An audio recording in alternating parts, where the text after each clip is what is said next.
Salut à tous la team OL, Thomas M Show pour Lyon Fan TV. Très heureux les gars de vous retrouver pour une nouvelle vidéo. C'est une vidéo débrief à froid. On a fait le débrief à chaud hier avec toute l'équipe de Lyon Live TV. Vous avez été extrêmement nombreux, que ce soit dans le chat, en direct, ou même à regarder le review. Merci à vous. On approche des 10 000 abonnés. On est à 50 abonnés des 10 000.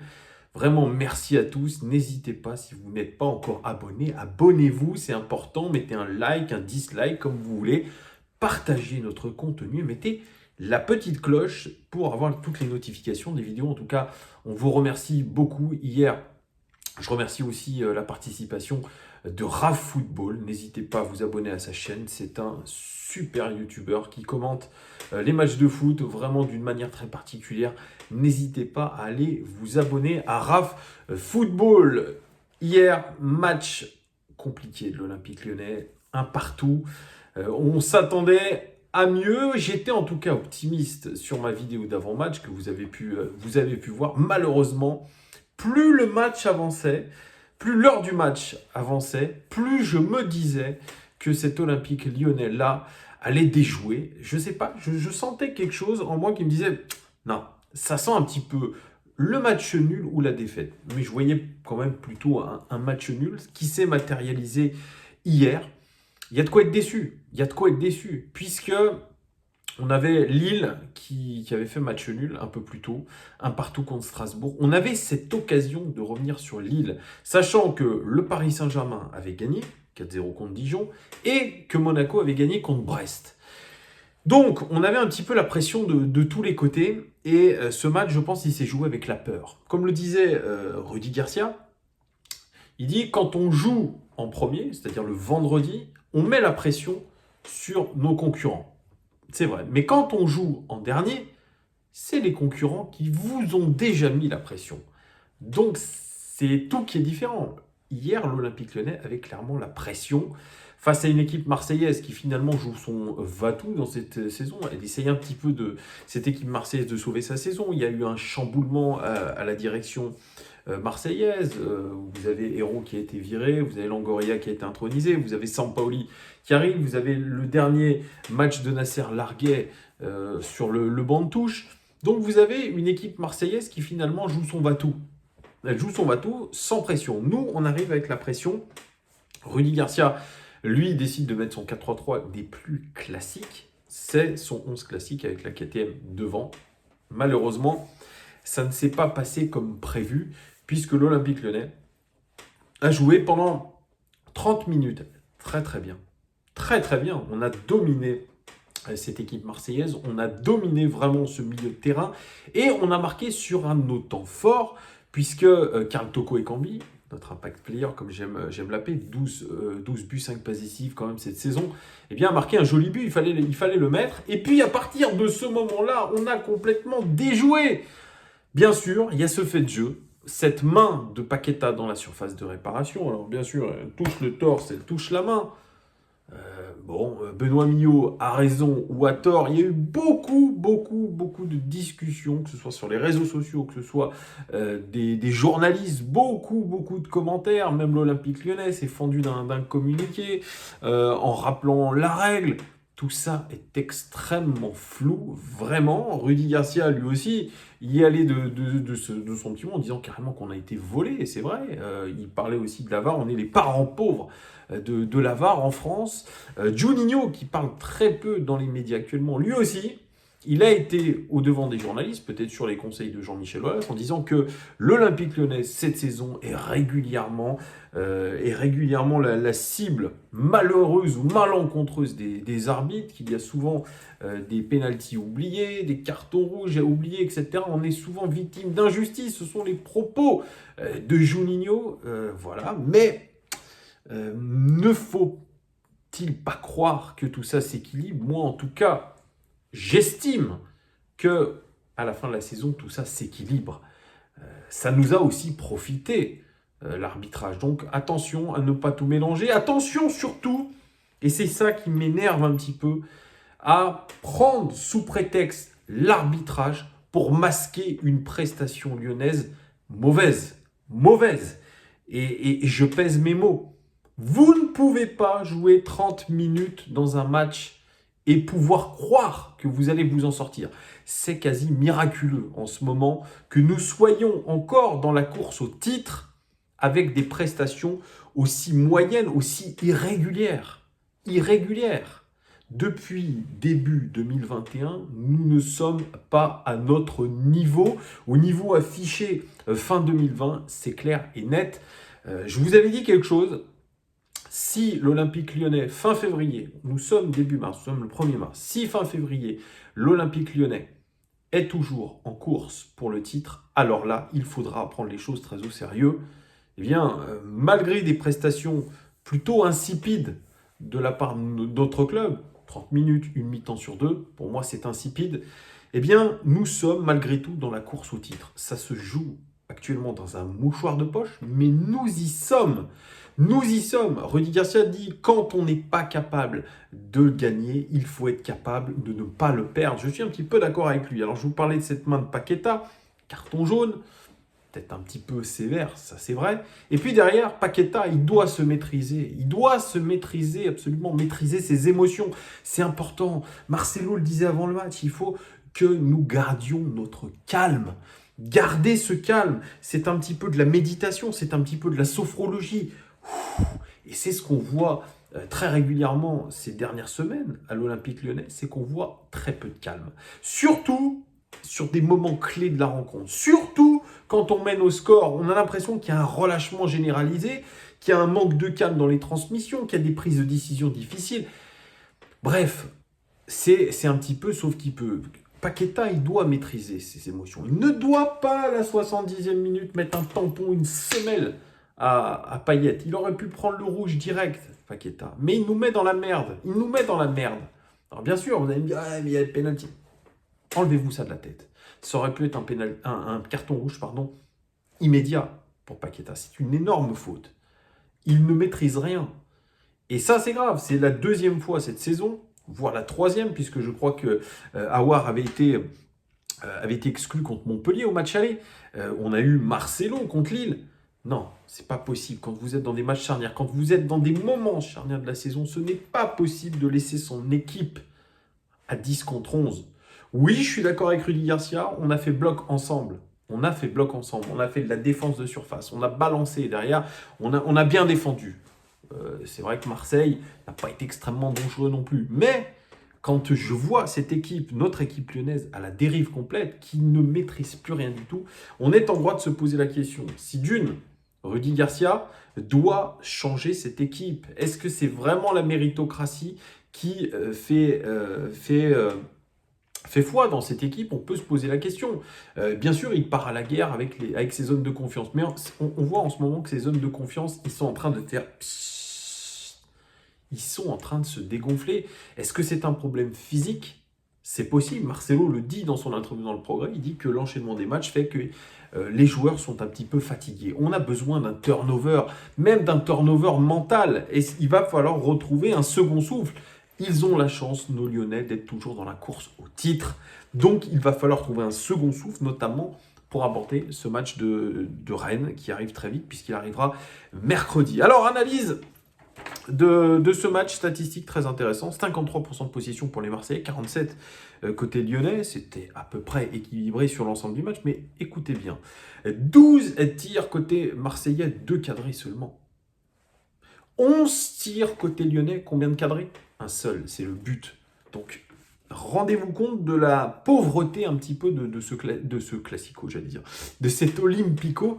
C'est vrai que c'était un match pauvre. On ne s'est pas vraiment réjoui pendant ce match. Moi, le premier, c'est vrai que c'était pas un très beau match. Et la preuve en est de ces tirs très peu cadrés. Comment voulez-vous, les Gones, pouvoir prétendre à quelque chose si vous ne cadrez pas vos frappes? C'est quand même terrible. Pareil, qui montre la pauvreté de ce match. Une big chance chacun, une grosse occasion pour chaque équipe, c'est très peu. Au niveau des tirs dans la surface, Marseille a été plus dangereux. 10 tirs dans la surface de réparation lyonnaise pour les Marseillais. Nous, 4 tirs seulement dans la surface de réparation marseillaise. Franchement, c'est trop peu.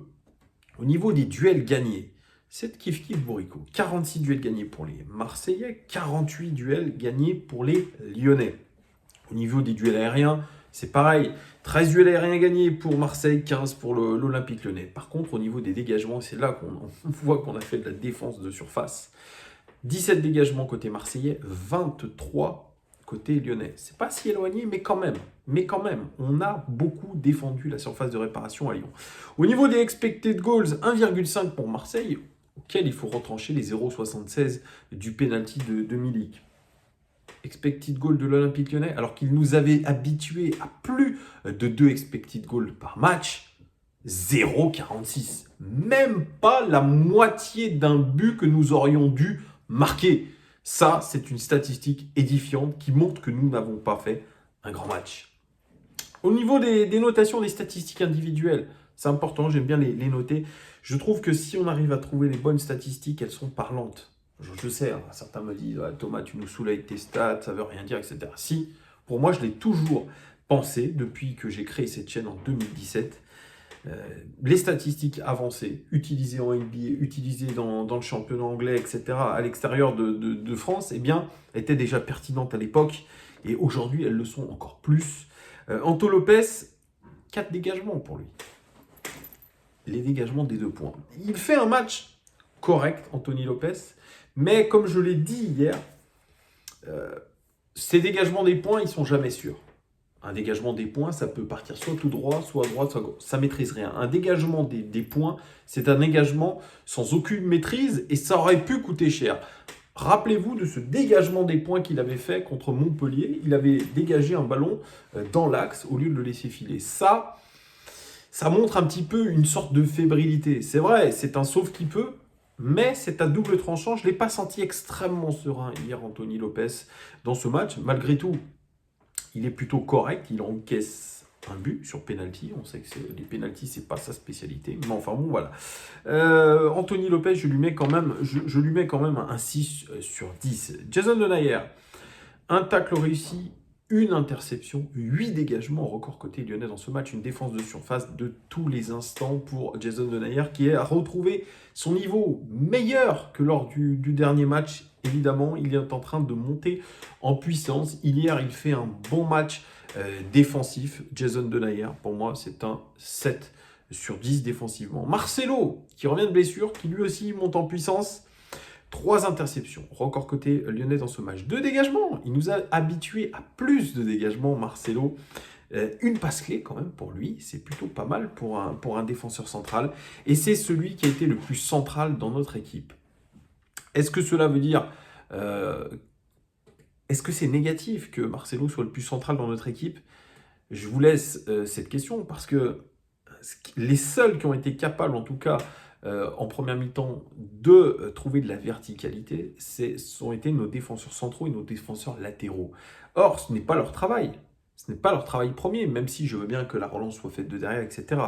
Mais ce sont les seuls qui ont pris des risques à la relance quand nous avions un bloc très haut. D'ailleurs, petite parenthèse, je l'ai dit hier, mais on a posé des soucis à cette équipe marseillaise uniquement en faisant du pressing haut. Ce pressing haut, bien sûr, il demande de l'intensité, il demande de l'impact, il demande de l'énergie. On a été incapable de le produire sur la durée et c'est ça qui m'inquiète un petit peu plus. Marcelo, il a tenu son rang hier. Il a tenu son rang quand même, donc je lui mets lui aussi une bonne note. C'est un 7. Léo Dubois. Une interception, 2 dégagements pour lui. On l'a vu aussi prêter main forte à la défense centrale. 0 centre réussi sur 5. C'est une mauvaise stat. Léo Dubois, très sincèrement, depuis quelques matchs, il est en train de baisser en termes de niveau, en termes d'intensité. Et pourtant, il est tout le temps recherché par ses coéquipiers puisque c'est un leader de cette équipe. C'est un leader même technique. Je sais que ça va hérisser le poil de peut-être Julien Le Guen, mais il est considéré par son coach et par ses coéquipiers comme un leader technique. C'est celui qui fait le plus de passes hier dans notre équipe. Mais la prestation globale de Léo Dubois, elle n'est pas au niveau auquel il nous avait habitués il y a quelques matchs. Pour l'instant, il est un petit peu lui aussi dans le creux physique, il ne fait plus la différence, ni défensivement, ni offensivement, et là c'est un petit peu grave. Donc Léo Dubois, pour moi, hier sur ce match-là, c'est un 4/10. Maxwell Cornet est titularisé, c'est dans l'esprit de Rudy Garcia le numéro 1 dans la hiérarchie des latéraux gauche. 2 tacles réussis encore côté lyonnais dans ce match, une interception, une passe clé. Quelle passe clé, magnifique. Ce ballon fouetté pour Memphis Depay sur ce centre, très beau. Un centre réussi sur 4, c'est le seul centre réussi de la part de Maxwell Cornet. Et par contre, c'est celui qui a fait le plus de passes dans les zones dangereuses. Oui, il a été proactif. Il a essayé d'apporter le ballon dans des zones dangereuses, mais il a été en manque de capacité technique, manque de capacité aussi tactique. De temps en temps, j'ai l'impression que ce garçon ne réfléchit pas. Des erreurs de placement, des dégagements à l'emporte-pièce, alors qu'il y a des solutions de relance beaucoup plus simples. Malheureusement, Maxwell Cornet ne fait pas un grand match. Ne fait pas un grand match. Sans être catastrophique, il ne fait pas un grand match, il est plutôt neutre. Donc je lui mets une note de 5/10. Thiago Mendes, titularisé en tant que sentinelle. On aurait préféré peut-être un Bruno Guimaraes. Malheureusement, il ronge son frein sur le banc. Lui qui est pressenti du côté de l'Atlético Madrid. Mais quand on voit le nombre de minutes de jouées par Dembélé, il devrait réfléchir peut-être.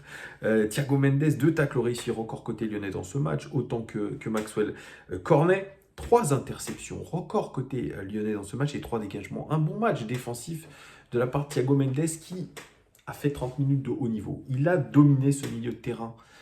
Je ne dirais pas quasiment à lui tout seul, mais en tout cas, il était juste dans ce qu'il a fait. Il a récupéré des ballons, il a taclé, il a en tout cas aidé l'équipe à être impactant dans ce milieu de terrain. Il a fait 30 minutes de haut vol et puis, comme toute l'équipe, il a fait ça. Il a fait ça et surtout, il n'a pas maîtrisé ses nerfs parce que ce geste d'humeur avec Payet, on aurait cru Lukaku Ibrahimovic, ça peut mériter une sanction, un carton rouge. Imaginez qu'il met un vrai coup de tête. C'est fini, carton rouge, on se retrouve avec 2 joueurs dehors. On doit être capable de maîtriser ses nerfs dans ce genre de match. Et ça montre que l'OL est fébrile mentalement en ce moment.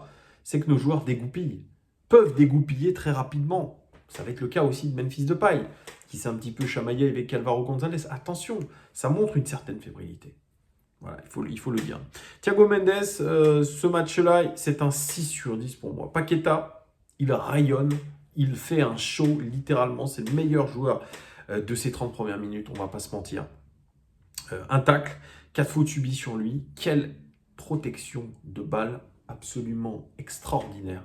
Il a un sens de la gestion de son corps, de la gestuelle excellente. Malheureusement, le pénalty qu'il provoque le fait chuter complètement dans le match. Il ne s'y retrouve plus, puis il commet l'irréparable. Lui, comme tous ses coéquipiers, finalement, il est tombé dans ce match. Il est tombé dans le piège. Il n'a pas su maîtriser ses nerfs, ses émotions. Carton rouge. Pour moi, évidemment, je vais pas le noter, c'est 0 pour moi, pour Paqueta. C'est comme ça. Oussem Aouar, très attendu, placé en tant que milieu relayeur gauche, milieu terrain axial. Il est très haut sur le terrain. Quand vous regardez la passe map, il est très très haut. Il est limite à la hauteur de Toko Ekambi et Memphis Depay. Une passe clé seulement pour lui. En tant que créateur, c'est trop peu. 2 dribbles réussis, c'est celui qui a porté le plus la balle dans les zones dangereuses. Il a tenté de porter le danger. Il est au bon endroit, au bon moment. C'est le cas sur le dernier match. C'est le cas sur le match d'hier. Il dévie le ballon pour Toko Ekambi. C'est, je pense, cette passe clé qui est cette passe décisive. C'est vrai qu'il a cette lucidité, peut-être ce génie un petit peu, Oussem Aouar. Mais regardez, aucune statistique défensive, alors qu'il est milieu relayeur gauche. Ce n'est pas acceptable.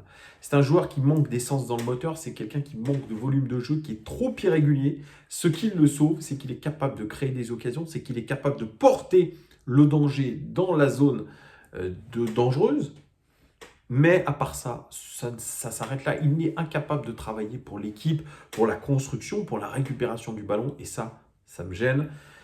Malgré tout, c'est une passe décisive, on va dire, pour Karl Toko Ekambi. Pour moi, c'est un 5/10. Karl Toko Ekambi, 3 passes clés quand même pour le garçon. 3 passes clés, record côté lyonnais dans ce match.